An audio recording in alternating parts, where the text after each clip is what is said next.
Chapter 36, Surprise, Anger, Joy. Flora stood and stared at the sign on apartment 267. It was made of fake wood and engraved with the white letters that spelled out the words residing within.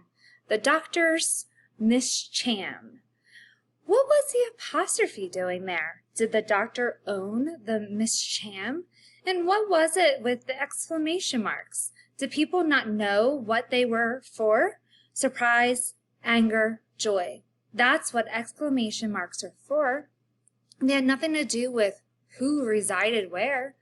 But at this particular moment, the exclamation marks seemed entirely appropriate.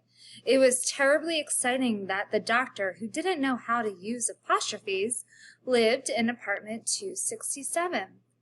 "What are you staring at?" said her father.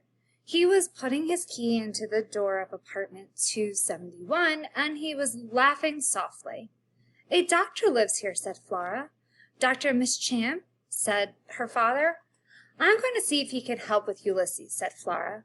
"Excellent idea," said her father. He opened the door of his apartment. He looked to the left and then to the right.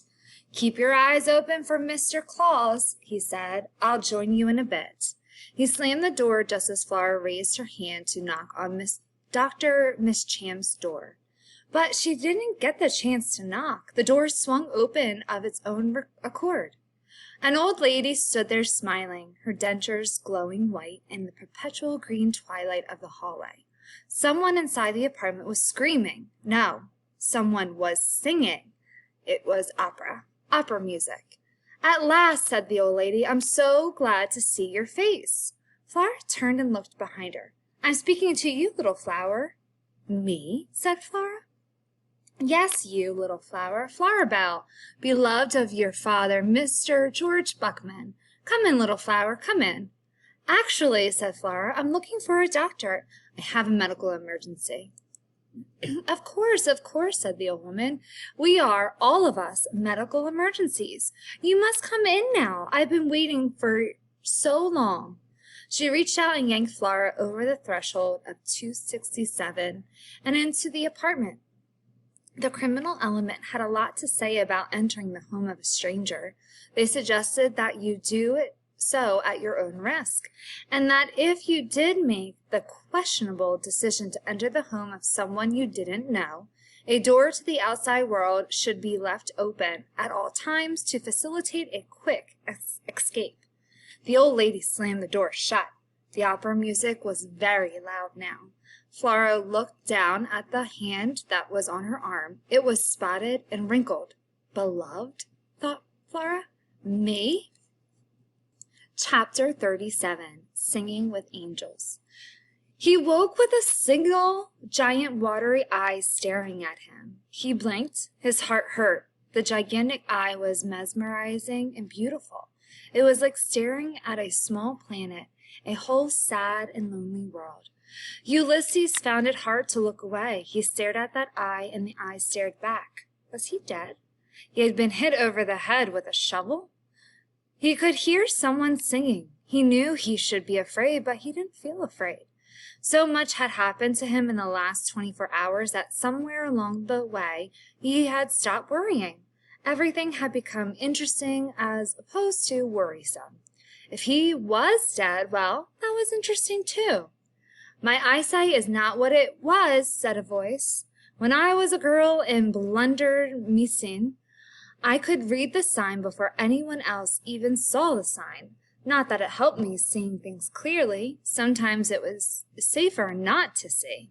In Unremitting, the words on the sign were often not the truth. And I ask you, what good does it do if you read the words of a lie? But that is a different story. I will tell that story later. I find this magnifying glass to be a great assistance. Yes, I see him. He is very much alive." "I know he's alive," said another voice. "I can tell that."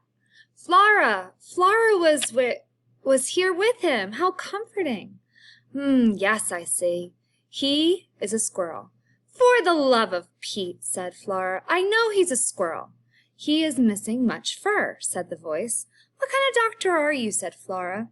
The voices in the room kept singing. They were full of sadness and love and desperation. The voice belonging to the giant eye hummed along with them. Ulysses tried to get to his feet. A gentle hand pushed him back. I am the Dr. Misham, who is the doctor of philosophy, said the voice. My husband, the other Dr. Misham, was the medical doctor, but he has passed away. This is a euphemism. Of course, I mean to say that he is dead. He is departed from the world. He is elsewhere and singing with the angels. Ha! There is another euphemism, singing with the angels. I ask you, why is it so hard to stay away from the euphemisms? They creep in always and attempt to make the different things more pleasing. So let me try this again. He is dead. The other Dr. Misham, the medical one, and I hope that he is somewhere singing. Perhaps singing something from Mozart, but who knows where he is and what he is doing. For the love of Pete, said Flora again, I need a medical doctor. Ulysses might have a concussion. Shh, calm. Why are you so agitated? There is no need to worry. You are worried about what? You will tell me what happened that makes you think concussion. He hit a door, said Flora with his head. Yes, this could give a concussion. When I was a little girl in Blunder Neeson, people were often getting concussions. Gifts from the trolls, you understand. Gifts from the trolls, said Flora. What are you talking about? Look at him. Does he look like he has a concussion? The gigantic eye of Dr. Misham came closer, much closer. It studied him. The beautiful voices sang. Dr. Misham hummed. Ulysses felt strangely peaceful. If he spent the rest of his life being stared at by a giant eye and hummed over, things could be worse. The pupils of his little eyes are not dilated, said Dr. Misham. Dilated pupils, said Flora. I couldn't remember that one. So, this is good. This is a hopeful sign. Next, we will see if he remembers what happened. We will check for amnesia. Flora's face came into view. He was glad to see her in her round head. Ulysses, she said, do you remember what happened? Do you remember being in the giant donut? Did he remember being in Rita's hair? Did he remember Rita screaming? Did he remember the man with the knife? Did he remember flying? Did he remember hitting his head very hard? Did he remember not getting in to eat a giant donut? Let's see. Yes, and yes. He nodded. Oh, said Dr. Misham. He nods his head. He communicates with you. He's, different. Special, said Flora. A special kind of squirrel. Excellent. Good. I believe this. Something happened to him. Yes, he hit a door with his head. No, said Flora, before that. He was vacuumed, sucked up in a vacuum cleaner. There was a small silence, and then there was more humming from Dr. Misham. Ulysses tried again to get to his feet and was again pushed gently back. You are speaking euphemistically, said Dr. Misham. I'm not, said Flora. I'm speaking literally. He was vacuumed. It changed him. Certainly it did, said Dr. Misham. Absolutely it changed him to be vacuumed. She raised her magnifying glass to her eye and leaned in close, studying him. She lowered the magnifying glass. How did it change him? Please. Ulysses stood on all fours, and no one pushed him back. You will speak without euphemism, said Dr. Misham. He has powers, said Flora. He's strong and he can fly. She paused. Also, he types. He writes, poetry. A typewriter? Poetry? Flight, said Dr. Misham. She sounded delighted. His name is Ulysses. This, said Dr. Misham, is an important name. Well, said Flora, it was the name of the vacuum cleaner that almost killed him. Dr. Misham looked Ulysses in the eye. It was rare for someone to look a squirrel in the eye. Ulysses pulled himself up straighter. He looked back at Dr. Misham. He met her gaze. You must also list among his powers the ability to understand. This is no small thing to understand. Dr. Misham said to Flora, And then she turned back to Ulysses.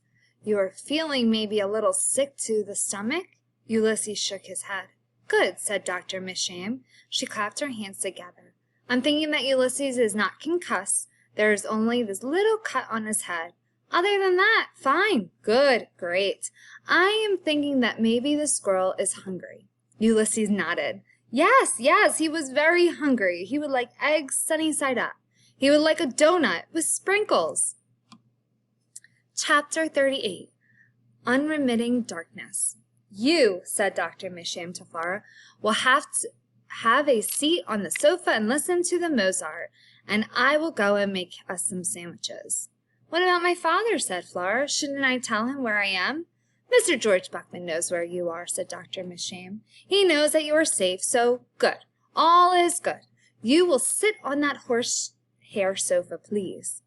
Dr. Misham went to the kitchen, and Flora turned and looked at the couch. It was a huge couch. She dutifully sat down on it and then slowly, very slowly, slid off of it. Wow, she said. She climbed back up on the couch and concentrated on staying put. She sat with her hands on either side of her and her legs straight out in front of her. She felt like an oversized doll.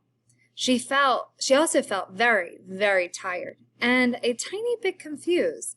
Maybe I'm in shock, she thought. Terrible things can happen to you had done an issue listing the symptoms of shock, but Flora couldn't remember what they were. One of the symptoms of shock that you couldn't remember the symptoms of shock? She looked over at Ulysses. He was still sitting in the dining room table. He looked confused too. She waved at him and he nodded back. And then she noticed that there was a picture hanging on the wall opposite the couch. It was a painting of what looked like nothing but darkness. Unremitting darkness. Unremitting darkness was a phrase that occurred often in the criminal element. But why would someone paint a picture of unremitting darkness? Flora slid off the couch and walked over to the painting and stared at it more closely. In the middle of the darkness there was a tiny boat. It was floating on a black sea. Flora put her face right up against the painting. Something was wrapped around the boat. Something tentacled shadow. For the love of Pete, the tiny boat on the dark sea was getting eaten by a giant squid. Flora's heart protested with a small thud of fear. Holy bagumba, she whispered. From the kitchen there came a sound of clinking silverware and crashing plates. The opera music ended. Ulysses, said Flora. She looked behind her and saw the squirrel sitting on the floor, sniffing his tail. Come here, she said to him. He walked over to her and she picked him up and put him on her shoulder. Look, she said. He stared at the painting. The boat is getting eaten by a gigantic squid. He nodded. It's a tragedy, said Flora. There are people on board that boat. Look, you can see them. They're ant-sized, but they're people. Ulysses squinted. He nodded again. They're all going to die, explained Flora. Every last one of them. As a superhero, you should be outraged. You should have one to save them. And Candesto would. Ah, said Dr. Misham, coming up behind them. You're studying my poor, lonely giant squid. Lonely, said Flora. The giant squid is the loneliest of all God's creatures. He can sometimes go for the whole of his life without seeing another of his kind. For some reason, Dr. Misham's words conjured up the face of William Spiver, white hair and dark-eyed. Flora's heart squinched up. Go away, William Spiver, she thought. That squid is a villain, said Flora out loud. He needs to be vanquished. He's eating the boat, and he's going to eat all the people on the boat.